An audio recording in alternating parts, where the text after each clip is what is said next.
what's up, y'all? It's Poppin' This D. About to react to this video by Alina Street's own gang. Girl, what? I don't know. This is Celebrities Speak Out on Fame and Materialism. This is the type of video I want to see. You know, get deep on us. Get profound on us. You know, I'm tired of these superficial, random-ass videos with no substance. So we're about to get some substance today, and they're about to tell y'all how fame ain't shit, materialism ain't shit, none of this stuff matters. You spend your whole life chasing these things, and then once you acquire them, if you ever acquire them, you realize, oh shit, I'm still not happy. This hasn't made me any better. It hasn't provided me with any fulfillment. This was all for nothing. You know, that's when a lot of people go into depression. And a lot of people don't know this, especially as kids.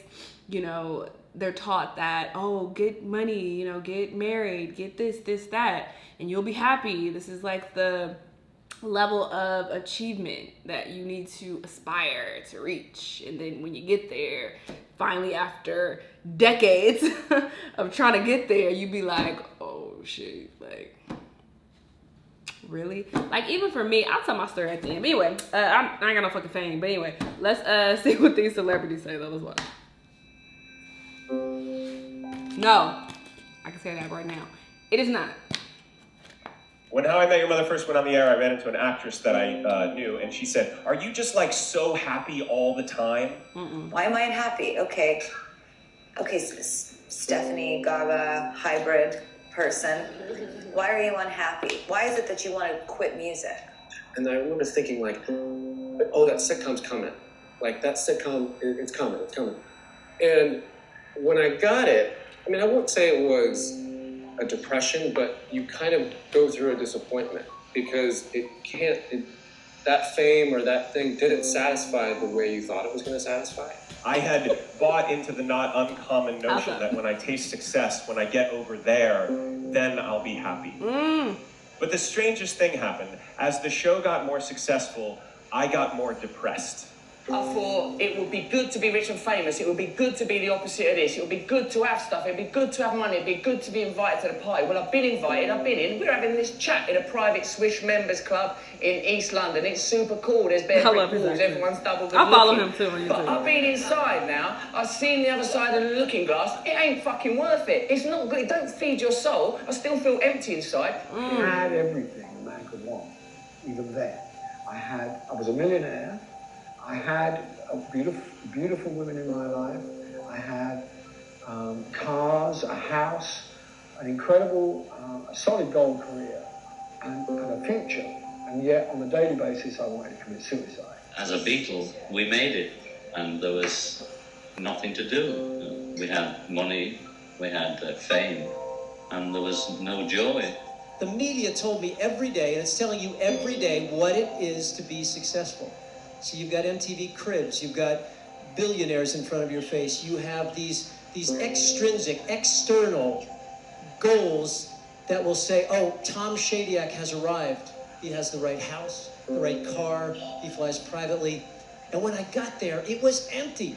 I was successful in the music business, I was successful in modeling, in television, in They're real also estate. the same thing. So I made all this money and I had all this success. And here I was going, okay, I still don't feel any different. We are told that if we're beautiful, if we're skinny, if we're successful, famous, if we fit in, if everyone loves us, that we'll be happy. But that's not entirely true. It's not true at all, girl. Come on, entirely. Wasting my time spending days just shaking people's hands and smiling, taking selfies. Feels shallow to my existence. I have a lot more to offer than my image. I don't like being used to make people money. As she's saying, feel she has more to offer than her when image. I am overworked and that I just become a money-making machine and that my passion and my creativity take a back seat. That makes me unhappy. If you are looking for fame to define you, then you will never be happy and you will always be searching for happiness and you will never find it in fame. I was surrounded by all this wealth and all this fame and all this power, and yet they were all miserable, and I had never been more miserable. You know, I thought that all would be helped and healed and soothed by fame. Because when I get famous, then I will be less lonely, and I will be understood, and I will be loved, and that love will go in and heal any of the broken parts. And then I came to see that it was actually quite isolating. Going deep within. You gotta get in touch with your spirituality, right? The most important journey I think all of us will go through is the journey in ourselves, to find our truth, to find who we are and what makes us happy. I saw that if I wanted to live with myself, I was going to have to work on myself. So what did I do? I started to say no. I'm not doing that. I don't want to do that. I'm not taking that picture. I'm not going to that event. I'm not standing by that because that's not what I stand for. I'm not taking that picture, I remembered who I am. And then you go home and you look in the mirror and you're like, yes, I can go to bed with you every night. Because that person, I know that person. That person has balls. That person has integrity. That person has an opinion. A lot of people, black, white, Mexican, young or old, fat or skinny, have a problem being true to themselves. They have a problem looking in the mirror and looking directly into their own souls. I can look directly into my face and find my soul. It's there. It's not sold. I didn't sell it. It's still within me. I still feel it. My heart is still connected to my body. I stopped doing what I had always been doing, which was the go, go, go, pursue, pursue, pursue. And I sat still and listened to that inner voice and said, okay, well, what do you want to do? What do you want to create? What do you want your life to mean? All we need is to feel valued and feel loved by the people around us and to be doing something that makes us feel alive, whether that's creating something, it's art, it's beautiful, making a change, making a difference. Everything else, social approval and all this excess money. There's too much money here. I mean, nobody should be hitting lotto for 36 million and we got people starving in the streets. That is not idealistic, that's just real. That is just stupid. There's no way Michael Jackson should have, or whoever Jackson, should have $1 million, $1 billion, and then there's people starving. There's no way. I would prefer a culture that didn't celebrate, exacerbate, stimulate the most negative aspects of our species, inculcate them, reward them financially, till we get to a kind of a cultural hysteria where we're destroying the planet. I don't believe we're these miserable animals wired to maximize self-interest. I think that actually goes against our nature and causes us a lot of pain. Right. Darwin mentioned the word love 95 times in The Descent of Man. He mentioned survival of the fittest twice. I went through 50 years of my life on Earth before I heard that. That's insane. And I believe it comes from a culture that is humming on an insane philosophy. Got to keep everybody separate. We got to compete against each other. We got to, whoever gets the winner gets the toys and the spoils. I believe you guys are in a culture that is depressing your authenticity, your creativity. It's pitting you against each other, and it's up to you guys to birth a new culture. Right. So, yes, it is your world, folks. You better say that. It is your world coming.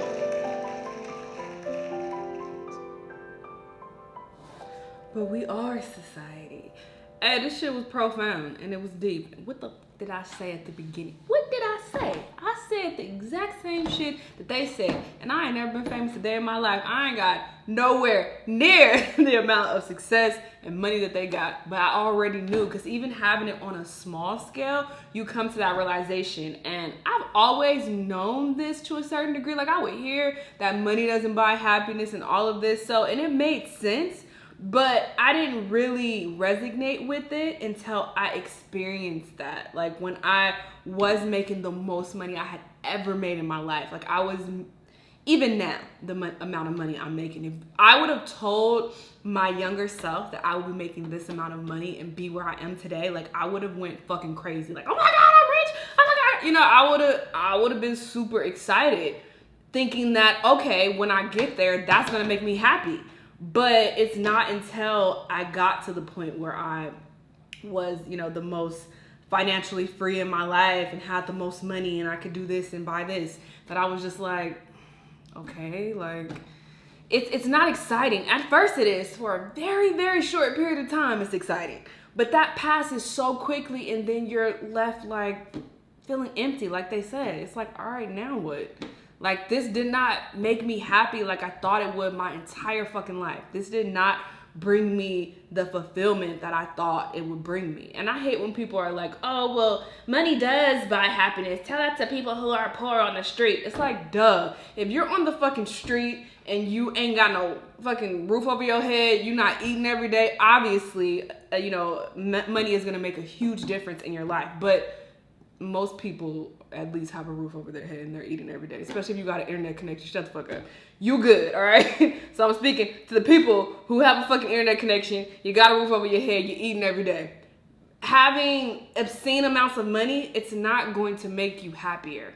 It will for a second, and it's very artificial happiness. It's not real. It's not anything that you can sustain. Like, you're gonna eventually be like, and when I say eventually, very quickly, you're gonna be like, bruh, I'm not happy. And then it makes a lot of people depressed because they're like, okay, well, what the fuck, am I gonna just be unhappy my whole life? Like, I thought that when I got here, I'll be happy. It's not happening, you know? So I got a different answer to the solution than they had. I mean, I kind of agree with some of the stuff they were saying, but I think it's more so about getting in touch with your spirituality. I know everybody has different religious beliefs and all that shit. Hey, do you? But you gotta do that research yourself. You have to figure out what, you know, religion or what form of spirituality you want to do more research on and really, you know, dive deep into.